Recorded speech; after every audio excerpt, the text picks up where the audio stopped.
রাতের আধারে বুলডোজার দিয়ে গুড়িয়ে দেয়া হয়েছে রাজধানী শাহবাগের দীর্ঘদিনের আন্দোলন সংগ্রামের সাক্ষী প্রজন্ম চত্বরের স্থাপনা। কারণ আমাদের দেশে সম্পদ নষ্ট করে তো লাভ নেই। কানেরই যারা সন্ত্রাসবাদী এগুলো করতেছে তাদের আইনের আওতায় না বিচার করা হবে। শনিবার গভীর রাতে কে বা কারা যেন বুলডোজার দিয়ে এটি ভেঙে ফেলে। রাতের অন্ধকারে একটি বুলডোজার এনে প্রজন্ম চত্বরের স্থাপনাটি ধ্বংস করা হয়। এই ঘটনায় স্থানীয়দের মধ্যে মিশ্র প্রতিক্রিয়া দেখা দিয়েছে। আমরা দেই নাই, আমরা তো গাড়ি চালাই সারাদিন, কেডা ভাঙছে না ভাঙছে পেতে এই সারাদিনের মধ্যে 2-3 বার আওয়ার পরে তো আজকে দিয়ে ভাঙা।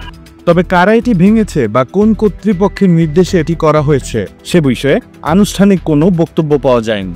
এটা সরকার ভাঙছে, সরকারের জিনিস, আমার কিছু নেই। দেখলাম কালকে ভাঙছে এবং জানি না রাতে কি ভাঙছে। প্রসঙ্গত 2013 সালে গণজাগরণ আন্দোলনের সময় শাহবাগে গড়ে ওঠা এ প্রজন্ম চত্বর মুক্তিযুদ্ধের চেতনা ও যুদ্ধাপরাধীদের বিচারের দাবির প্রতীক হয়ে ওঠে। ভাস্কর্যটি ওই আন্দোলনের স্মৃতি ধরে রেখেছিল।